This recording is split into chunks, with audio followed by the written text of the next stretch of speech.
నమస్కారం శక్తి కార్యక్రమానికి స్వాగతం.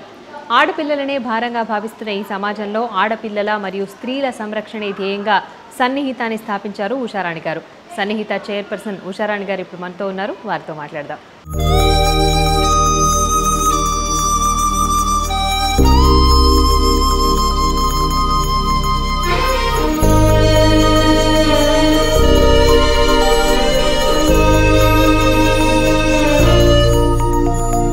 నమస్కారం ఉషారాణి గారు. సో ఈ సన్నిహిత ప్రారంభించడానికి ముఖ్య ఉద్దేశం ఏంటి? 2000లో స్టార్ట్ చేశామండి. సన్నిహిత centre for women and girl children society మొత్తం పేరు.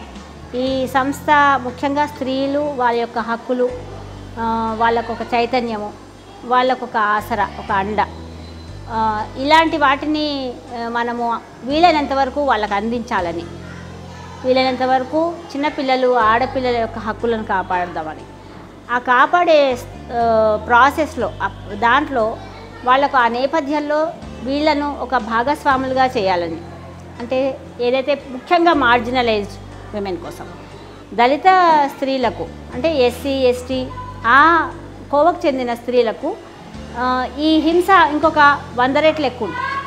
సో అంటే మానసిక హింస కానీ కుటుంబ హింస కానీ అది చాలాసార్లు ఒక కొడితేనో పురుషులు కొడితేనే హింస కాదు, అనేక రకాలైన అబ్యూజ్, అంటే అబ్యూజివ్ లాంగ్వేజ్, అంటే మనుషును, శరీరాన్ని, మన స్వేచ్ఛను, వాటన్నిటి మీద కూడా ఒక సామూహిక దాడి జరుగుతూ ఉంటుంది సమాజంలో. ఈ సామూహిక మూస సాంప్రదాయ భావజాలం, పితృస్వామ్య భావజాలం అని ఏదంటామో ఆ భావజాలంలో స్త్రీలు అనేక రకాలైన సమస్యలను పడడం అనేది నేను చిన్నప్పటి నుంచి నాకు అది ఒక అబ్జర్వేషను, అది ఒక అనుభవం. ఈ రెండింటిలోంచి నేను చూసిన నా దగ్గర వాళ్ళు, నా కుటుంబ సభ్యుల్లో కావచ్చు, నా చుట్టాల్లో కావచ్చు, ఈరోజు అమ్మాయిలు మాట్లాడుకున్నంత హ్యాపీగా మేము అప్పట్లో మాట్లాడుకునే వాళ్ళం కాదు చాలా అంశాల్లో. ఆ సందర్భాల్లో నుంచి అనేక ఆలోచనలోంచి ఈ సన్నిహిత అనేది పుట్టిందండి. సో సన్నిహిత యాక్టివిటీస్ ఏమేమి ఉన్నాయి మేడం? ఎటువంటి యాక్టివిటీస్ ఎక్కువగా చేస్తూ ఉంటారు? సన్నిహిత పెట్టేటప్పుడు ముఖ్యంగా ఆడపిల్లలకు స్త్రీల యొక్క కుట్టు సెంటర్లను నేను చాలా వ్యతిరేకించాను. అంటే స్త్రీలు అనగానే ఒక భావజాలంలో ఒక మూస పనులు వాళ్ళకి, దాన్ని నేను చాలా వ్యతిరేకంగా తీసుకున్నానండి. ఎందుకంటే మనకు 1975 నుంచి వచ్చిన ఈ యొక్క సెల్ఫ్ హెల్ప్ గ్రూప్స్ సిస్టంలో స్త్రీలు ఎంపవర్మెంట్ అనేది ఎంత చూసామో స్త్రీల యొక్క అణచివేత కూడా అంతే చూసాం. ఎందుకు అంటే అది అందించేవాళ్ళు, స్త్రీలకు అందించేవాళ్ళు, స్త్రీల వరకు దాన్ని తీసుకువెళ్ళేవాళ్ళు. వీళ్ళంతా కూడా వాళ్ళందరికీ కూడా ఈ భావజాలం అనేది ఉండాలి, అంటే స్త్రీలు ఎంపవర్ అవ్వాలి, అవేర్నెస్ వాళ్ళకి రావాలి. ఈ భావజాలం లేకుండా స్త్రీలు ఎంపవర్మెంట్ అంటే స్త్రీలు ఒక ఆర్థికంగా వాళ్ళకి ఏదో లోన్లు రావడం అనేది. కానీ మేము దాని మీద నిరంతరం అనే ఒక ఆర్గనైజేషన్తో ఒక స్టడీ చేసాం. ఆ స్టడీలో చాలా వరకు కూడా వీళ్ళందరూ కూడా ఒక ఏమంటారు, లోన్లు తీసుకోవడం, లోన్లు తీర్చడమే తప్ప వాళ్ళలో పెద్ద ఎంపవర్మెంట్ మేము కనిపెట్టలేదు. అంతకుముందు ఏమయ్యేదంటే సంఘాలు ఉండేది గ్రామాల్లో. ఆ సంఘాల్లో అన్ని కులాల స్త్రీలు ఉండేవాళ్ళు. అంటే నా యొక్క క్రిటికల్ రివ్యూగా నేను దాన్ని అనుకుంటే అది కులం లాగా విడపోయింది. ఈ సెల్ఫ్ హెల్ప్ గ్రూప్స్ అనేది కుల విభజన కూడా చేసిందని నాకు అనిపించింది. అంటే ఎవరి ఏ గ్రూప్ కి సంబంధించిన వాళ్ళు ప్రత్యేకించి వాళ్ళు ఒక గ్రూప్ ఫామ్ చేసుకొని ఆ గ్రూప్ అయిపోయారు, కమ్యూనిటీ వైజ్ అయిపోయింది. కమ్యూనిటీలో ఒక కమ్యూనిటీగా ఒక సంఘంగా ఏర్పడాల్సిన స్త్రీలు కుల సంఘాలుగా ఒక రివర్స్ ధోరణి వచ్చేసింది. అంటే ఇది అంటే అది తెలియలేదు. అంటే అసలు ఏదైతే ఉద్దేశం కోసం రూపొందించబడిందో ఆ గ్రూపుల గురించి కానీ అసలు సెల్ఫ్ ఎంపవర్మెంట్ అనేది కానీ దానికి ఒక స్త్రీ ₹1 సేవ్ చేయడం అంటే ఆ రూపాయి ఎక్కడి నుంచి చేస్తుందండి? రోజు 15 రూపాయలు, రోజుకు ₹150 కూలీ తెచ్చుకుంది అనుకున్నా. ఆ ₹150 కూలీలో ఇంట్లో కుటుంబానికి పెడుతుందా, అనారోగ్యానికి పెడుతుందా, తను రోజు కావాల్సిన వస్తువులకు పెడుతుందా, సామాన్లకు పెడుతుందా? తను ఆ ₹1 ఎక్కడి నుంచి సేవ్ చేస్తుంది? అది పురుషులకు ఎందుకు స్టార్ట్ అవ్వలేదు? స్త్రీలు ఎందుకు చేయాలి ఆ సేవింగ్? పురుషులు ఎందుకు చేయకూడదు అనే క్వశ్చన్ ఎవరికి రాలేదు. అందరం ఆ మూసలో పడి కొట్టుకుపోయాం. ఆ కుటుంబంలో లోన్స్ తీర్చే భారం కూడా స్త్రీల మీదే పడింది. అంటే దాన్ని నేను 90% తీసేయలేను. అందుకని మేము సన్నిహిత స్టార్ట్ చేసినప్పుడు ఈ సెల్ఫ్ హెల్ప్ గ్రూప్స్ తో అన్ని NGOs స్టార్ట్ చేసినట్టు మేము అనుకోలేదు. కుటుంబ హింస ఒకటి, ఆడపిల్లల హక్కులు, వాళ్ళ మీద జరిగిన లైంగిక అత్యాచారాలకు జరిగిన అమ్మాయిలకు హెల్ప్ చేయడము. ఓకే, అంటే వాళ్ళని లీగల్గా వాళ్ళకు అంటే చాలాసార్లు ఏమవుతుందంటే మిస్సింగ్ కేసుల్లోనూ దాంట్లోనూ లైంగిక అత్యాచారాల్లోనూ 13 ఏళ్లకు 14 ఏళ్లకు అమ్మాయిలు వాళ్ళు మిస్లీడ్ చేయబడి వాళ్ళను వెళ్ళిపోయి అమ్మ నాన్నలు వాళ్ళ మీద కేసులు పెట్టి ఇలాంటివి చాలా కేసులు మేము అంటే ఇన్విజిబుల్గా చేసాం. అంటే అదొక మేము సన్నిహిత మొదలుపెట్టినప్పటి నుంచి ఎప్పుడు ఒక ప్రాజెక్ట్ వస్తుంది, దీనికి ఏవో డబ్బులు వస్తాయి, ఆ ఫండ్స్ ఉన్నాయి, ఆ ప్రాజెక్ట్ ఉంది, దాన్ని చేద్దామని మేము సన్నిహితలో మేము ఎవరు మా ఫ్రెండ్స్తో కలిసి పెట్టింది మేము అనుకోలేదు. ఆ పని ఉంది, ఆ పనికి మన నీడ్ ఉంది, అక్కడ వెళ్ళి ఆ పని చేద్దాం అనుకుని చేసాం. మా యొక్క ప్రయాణంలో వచ్చిన చాలా పనుల్లో ముఖ్యంగా స్త్రీల యొక్క నివాస హక్కులు, తర్వాత కుటుంబ హింస చట్టం మీద అవేర్నెస్, ఆ తర్వాత ఆడపిల్లలకు వొకేషనల్ ట్రైనింగ్స్లో చాలామంది అమ్మాయిలకు సైకిల్ని మెకానిక్గా చేయడము అది నేర్పించాము. వాళ్ళు చాలా సరదాగా నేర్చుకున్నారు సైకిల్ మెకానిజము. ఎంతసేపటికి కుట్లు అల్లికలు క్రాఫ్టు అది బాగుంటుంది స్త్రీలకు క్రియేటివ్గా ఉండడము. ఎందుకంటే వాళ్ళు పునరుత్పత్తిలో భాగస్వామ్యంగా ఉంటారు కాబట్టి, స్త్రీలు క్రియేటివ్గా ఉంటారు కాబట్టి, స్త్రీలు హింస చెయ్యరు కాబట్టి అనే ఒక స్త్రీలకు సంబంధించిన కొన్ని భావజాలాలు ఏవైతే ఉన్నాయో వాటిలో స్త్రీలు ఉండడం వల్ల స్త్రీలు నష్టపోతారని నేను అనను.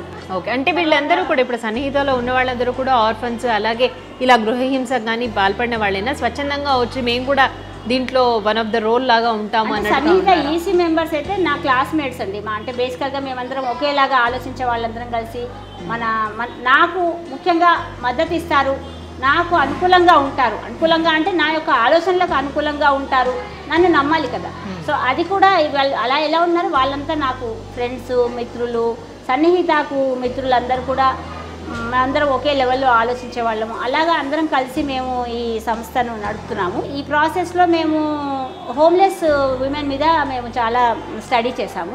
యాక్షన్ ఎయిడ్ అనే ఒక ఆర్గనైజేషన్తో సపోర్టుతో ఆ హోమ్లెస్ విమెన్ మీద అంటే అసలు రోడ్ల మీద స్త్రీలు ఎంతమంది ఉన్నారు, వాళ్ళు ఏం పనులు చేస్తున్నారు, వాళ్ళు ఎలా ఎందుకు ఉంటారు రోడ్ల మీద అనేది 2002 సంవత్సరంలో 2002-03 అప్పుడు చేసాం.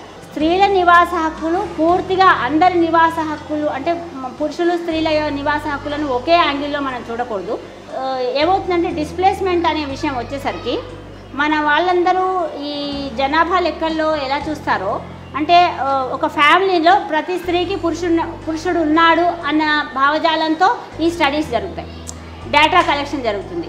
వాళ్ళకి డబ్బులు ఇవ్వడం కూడా ఒక సింగిల్ విమెన్ ఉన్నారనుకోండి వాళ్ళ కొడుక్కి ఇస్తారు, సింగిల్ విమెన్ వాళ్ళ తండ్రికి ఇస్తాడు, భర్తకు వస్తుంది.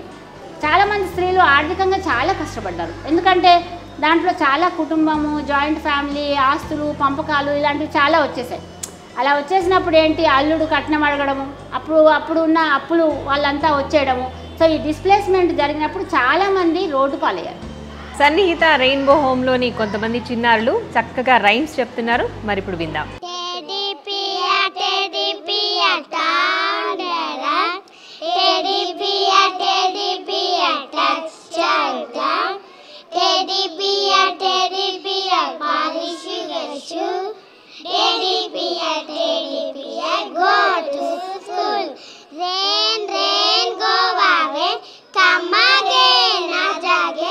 Eating Johnny want to play.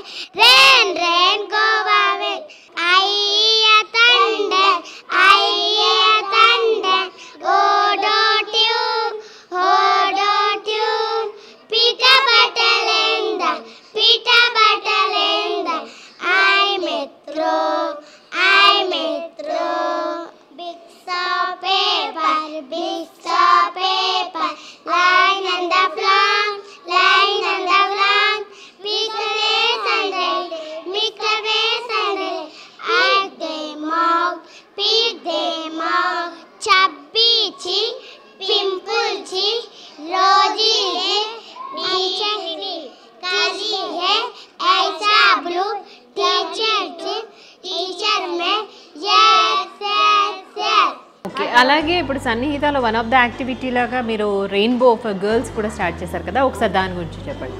So ఇలా చేస్తున్న ప్రాసెస్లో మేము 2009లో మా బాల్యమిత్ర నెట్వర్క్ అని ఒకటి ఫామ్ చేశారు. దాంట్లో భాగంగా సన్నిహిత నుంచి మేము ఈ హోమ్స్ పెట్టాలని అనుకున్నాం. ఓకే, సో ఈ సన్నిహిత హోమ్స్ ఏంటంటే ముఖ్యంగా 4 హోమ్స్ నడిపిస్తున్నాము, 3 ఆడపిల్లల కోసము. ఒక దీన్ని సన్నిహిత ఆడపిల్లల హోమ్స్ని సన్నిహిత విద్యా నివాస్ అంటాము. సన్నిహితకి ఒక బాయ్స్ హోమ్ కూడా ఉంది. ఎందుకంటే ఆడపిల్లల యొక్క చుట్టాలు, వాళ్ళ అన్నయ్యలు, కజిన్స్ వాళ్ళంతా కూడా వాళ్ళు వచ్చి మేడం మేము బాగా తింటున్నాం కానీ మా అన్నయ్యలు వాళ్ళందరూ రోడ్ల మీద అడుక్కుంటున్నారు, వాళ్ళకు నువ్వు ఎందుకు చేయవని అడిగారు. సరే మేము ఫోకస్డ్గా అమ్మాయిల కోసం స్త్రీల కోసం చేసినప్పటికీ ఒక ఫెమినిస్ట్గా నా దృక్పథం ఏంటంటే నేను అనుకుంటున్నాను, స్త్రీల యొక్క ఉద్యమాల్లో ముఖ్యంగా మిస్ అయింది ఏంటంటే పురుషులను భాగస్వాములను చేయడం. ఎందుకంటే స్త్రీలపై హింస చేసేవాళ్ళు పురుషులు. సో కానీ అందరు పురుషులు హింసాపరులు కాదు. అందరు పురుషులు కూడా హింస చేయాలనుకోరు. వాళ్ళలో చాలా మంచి వాళ్ళు ఉన్నారు.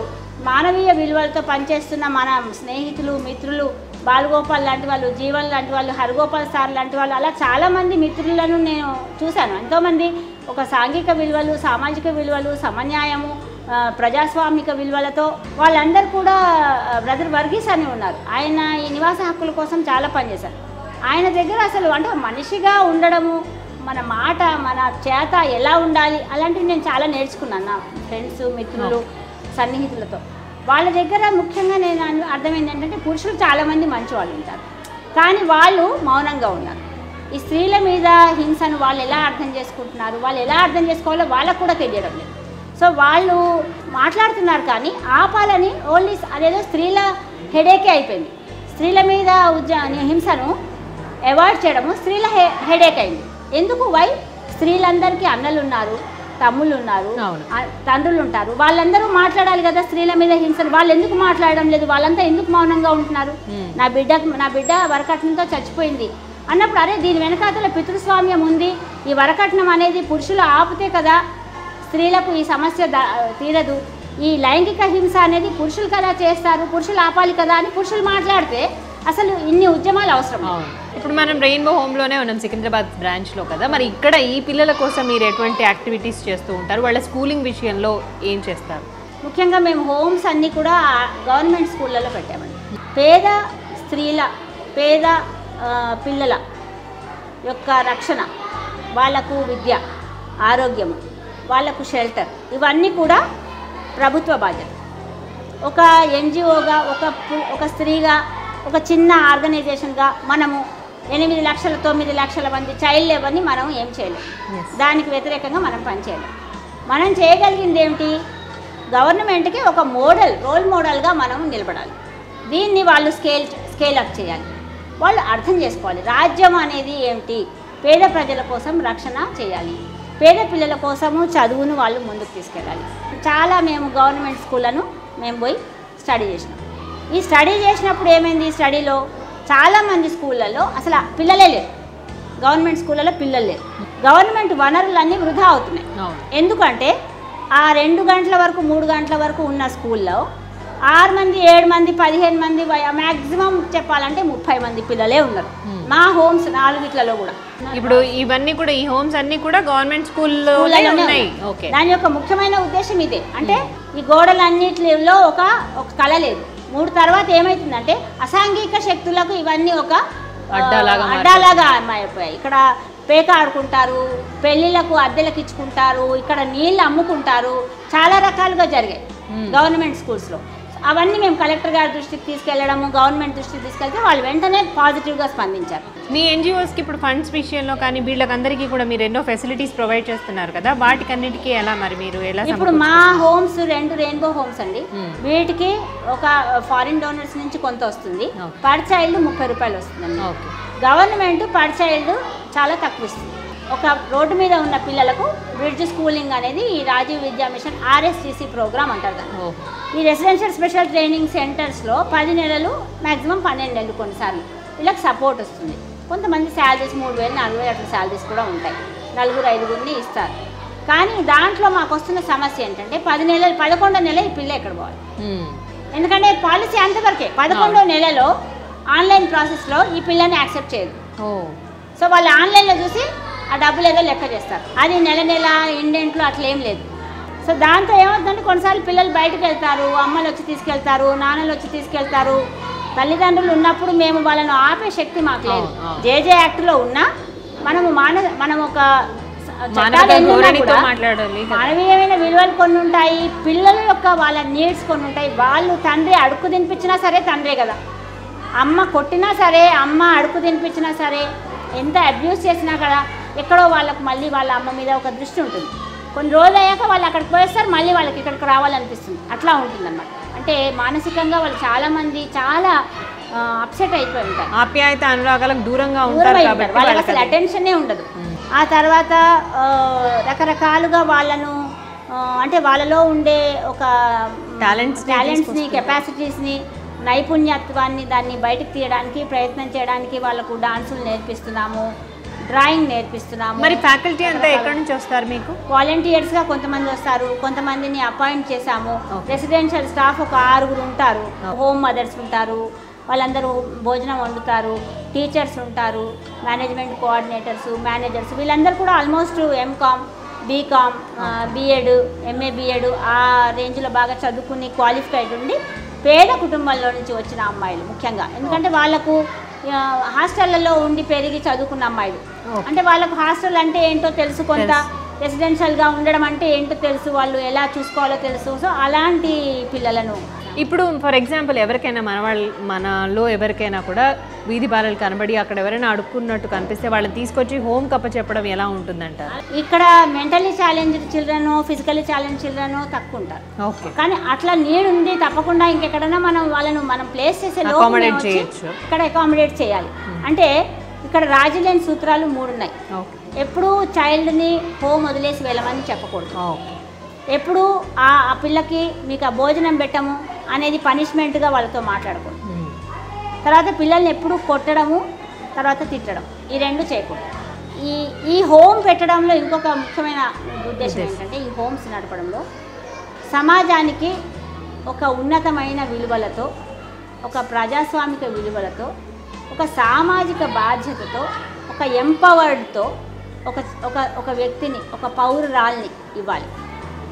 ఆ ఇవ్వడానికి కావాల్సిన పరిస్థితులన్నిటినీ ఈ హోమ్లో మనం కల్పించాలి అనేది ముఖ్యమైన ఒక ఉద్దేశం. సన్నిహిత రెయిన్బో హోమ్లోని పిల్లలు ఎన్నో అచీవ్మెంట్స్ని సాధించారు. మరి వారి అభిప్రాయాల్ని ఇప్పుడు చూద్దాం. నా పేరు కవిత, నేను 3rd క్లాస్ చదువుతున్నాను, ప్రైమరీ స్కూల్ కింద చదువుతున్నాను. నేను పోటీలో హాకీ గెలిచాను, ఫస్ట్ వచ్చాను. నా పేరు జ్యోతి, నేను చదువుతున్న క్లాస్ 5th క్లాస్, సన్నిహిత రెయిన్బో హోమ్లో ఉంటున్నాను. జింకానా గ్రౌండ్లో రన్నింగ్లో ఫస్ట్ వచ్చాను. నా పేరు ఇందుమతి, నేను 4th క్లాస్ చదువుతున్నాను. సన్నిహిత రెయిన్బో హోమ్లో సమ్మర్ క్యాంపులో జింకానగర్లో హాకీలో జింకానగర్లో 2nd ప్రైజ్ వచ్చింది. నా పేరు సాయిప్రియ, నేను 4th క్లాస్ చదువుతున్నాను. సన్నిహిత రెయిన్బో హోమ్లో చదువుకుంటున్నాను.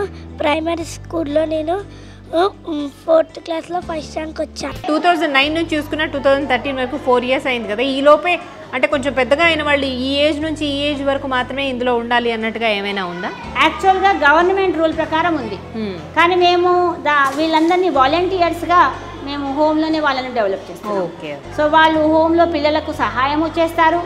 అమ్మ నాన్న లేని పిల్లలు, అసలు అమ్మ లేని పిల్లలు ఉన్నా కూడా ఆ అమ్మాయికి ఏ రకమైన సపోర్టు, బయట ప్రొటెక్షన్ లేదు. రోడ్ల మీద ఉంటారు ఆడపిల్లలు, రోడ్ల మీద 13 ఏళ్ల తర్వాత ఉంది ఆడపిల్ల అంటే అయితే అది ట్రాఫికింగ్లో కన్నా వెళ్ళిపోవాలి, లేదా ఎక్కడైనా డొమెస్టిక్ చైల్డ్ లేబర్గా అన్నా వెళ్ళిపోవాలి, లేదా అంటే రోడ్ల మీద ర్యాగ్ పికింగ్లో ఉండి ప్యాంట్లు షర్ట్లు వేసుకొని కనపడకుండా ఇన్విజిబుల్గా ఉండి ఎక్కడో అక్కడ బస్తీల్లో దాక్కునే పిల్లలు ఉంటారు. అట్లాంటి వాళ్ళు కూడా చాలా వల్నరబుల్ సిచ్యువేషన్స్లో ఉంటారు. అందుకని 14 ఏళ్ల వరకే ఉండాలి అని రూల్, గవర్నమెంట్ రూల్. 14 ఏళ్ళ జేజే యాక్ట్ ప్రకారం 18 ఏళ్ల వరకు చిన్న పిల్లలకు ఎంత అవసరమో ఈ వన్స్ వాళ్ళు ఈ స్టేజ్కి వచ్చిన తర్వాత ఇంకా ఎక్కువ అవసరం. కానీ మన దగ్గర వాళ్ళను అకామిడేట్ చేయడానికి స్కీమ్ లేదు. మీరేమైనా అట్లాంటి రికమెండేషన్స్ పెట్టారా గవర్నమెంట్కి? మరి మేము పెడుతున్నామండి. ఏమడుగుతున్నామంటే మేము 6 ఏళ్ల నుంచి 18 ఏళ్ల వరకు కంటిన్యూస్ సపోర్టు, వీళ్ళ కేస్ స్టడీస్ చూడండి, వీళ్ళకు మీరు వొకేషనల్ ట్రైనింగ్ సెంటర్స్ మంచివి పెట్టండి. ఇక్కడ 14 ఏళ్ల వరకు ఉంటారు. 14 ఏళ్ల నుంచి వాళ్ళు అక్కడ ఉండి ప్రైవేట్గా చదువుకుంటూ వొకేషనల్ ట్రైనింగ్ సెంటర్ వెళ్తారు, లేదా కాలేజ్కి సపోర్ట్ చేయండి అని చెప్తున్నాం మేము. ఎందుకంటే every girl child is right to live. ఏదైతే right to live with with security, వాళ్ళకు ఒక స్వేచ్ఛతో, ఒక సెక్యూరిటీతో వాళ్ళు బతికే హక్కు వాళ్ళకు మనం ఇవ్వాలి. ఆ ఇవ్వడంలో ప్రభుత్వం బాధ్యత తీసుకోవాలి. 2007 సంవత్సరం నుంచి మేము సన్నిహిత నుంచి ఒక ఇండో జర్మన్ ప్రాజెక్ట్లో స్త్రీల యొక్క స్ట్రీట్ ఫుడ్ అంటే రోడ్ల మీద మనం ఈ ఆహారాన్ని అమ్ముకునే వాళ్ళ మీద చాలా సర్వే చేసామండి. దాని నుంచి మేము ఇప్పుడు ఒక 6-7 ఏళ్ళ ఒక సర్వే వాళ్ళతో పని చేయడము, వీటితో జీవన్ పద్ అనే ఒక ప్రాజెక్టు. ఇప్పుడు ఈ జీవన్ పద్ యొక్క ముఖ్యమైన ఉద్దేశము ప్రభుత్వానికి చెప్పడము, ప్రభుత్వానికి అర్థం చేయించడము ఏంటంటే, జీవన్ పద్ ప్రాజెక్టులో అనేకమైన ఒంటరి స్త్రీలు ఉన్నారు, భర్తలను కోల్పోయిన వాళ్ళు, అనేక రకాలుగా రోడ్ల మీదకి వచ్చిన వాళ్ళు ఉన్నారు. వాళ్ళను మర్యాదగా బతకడానికి, వాళ్ళకు ఒక ఎన్విరాన్మెంట్ని ఒక ఎన్విరాన్మెంట్ని ఇవ్వడానికి జీవన్ పద్ ప్రాజెక్టులో ముఖ్యంగా ప్రమోషన్ చేస్తున్నది ఏంటంటే, ఈ రోడ్ల మీద ఆహారాన్ని ఏదైతే అమ్ముకుంటున్నారో దాన్ని ఆరోగ్యంగా, తర్వాత న్యూట్రిషియస్గా అమ్ముకుంటూ వాళ్ళ యొక్క జీవనోపాధిని పొందడానికి ప్రభుత్వం సహకరించాలి అనే ఒక ఉద్దేశంతో 2007 నుంచి 2013 వరకు కూడా దాంట్లో అనేక రకాలైన రికమెండేషన్స్ GHMCకి తర్వాత మెప్మాకి ఇవ్వడం జరిగిందండి. దానికోసం కూడా మేము కృషి చేస్తున్నాం. మేడం ఉషారాణి గారు, సన్నిహితకి సంబంధించిన అచీవ్మెంట్స్ ఏంటి? 11th మంత్ నుంచి పిల్లల్ని స్కూల్కి పంపిస్తామండి. అరౌండ్ 350 మంది పిల్లల్ని స్కూల్కి మేము స్ట్రెంత్గా ఇచ్చాం, బాయ్స్ గర్ల్స్ కలిపి. నేను చాలా రఫ్గా చెప్తున్నాను. రెండవ అచీవ్మెంట్ అంటే కొంతమంది పిల్లల్ని కాలేజ్కి వెళ్తున్నారు. ఇంటర్మీడియట్, డిగ్రీ లెవెల్లో ఒక 3 పిల్లలు ఉన్నారు. ఒక 2 అమ్మాయిలేమో నర్సింగ్ కోర్స్ చేస్తున్నారు. తర్వాత 4 లెదర్ ట్రైనింగ్ కోర్స్ చేస్తున్నారు అమ్మాయిలు. చాలామంది ఆర్గనైజేషన్స్ ఏదైతే ప్రోగ్రామ్స్ చేస్తున్నాయో ఆ ప్రోగ్రామ్స్లో మా పిల్లలు చాలా పార్టిసిపేట్ చేస్తారు. చాలామంది షీల్డ్స్ తెచ్చుకున్నారు, షీల్డ్స్ ఉన్నాయి, చాలా షీల్డ్స్ వాళ్ళు విన్ అయ్యారు. వాళ్ళకు ఒక ప్రాపర్ మెనూ ఉంటుంది, న్యూట్రిషియస్ ఫుడ్ ఉంటుంది, అనేక రకాలైన అవేర్నెస్ ప్రోగ్రామ్స్ ఉంటాయి. సన్నిహిత రెయిన్బో హోమ్కి సంబంధించి ఎన్నో యాక్టివిటీస్ జరుగుతున్నాయి, ఎన్నో మంచి మంచి కార్యక్రమాల్ని ఉషారాణి గారు రూపొందిస్తున్నారు. మరి వాటిని ఒకసారి చూద్దాం.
देखो देखो क्या वो पेड़ है, चादर ओढ़े या खड़ा कोई। हे देखो देखो क्या वो पेड़ है, चादर ओढ़े या खड़ा कोई। बारिश है या आसमान ने छोड़ दिए हैं नल खुले कहीं। हाँ हम जैसे देखे ये जहां है वैसा ही, जैसी नजर अपनी खुल के सोचे आओ।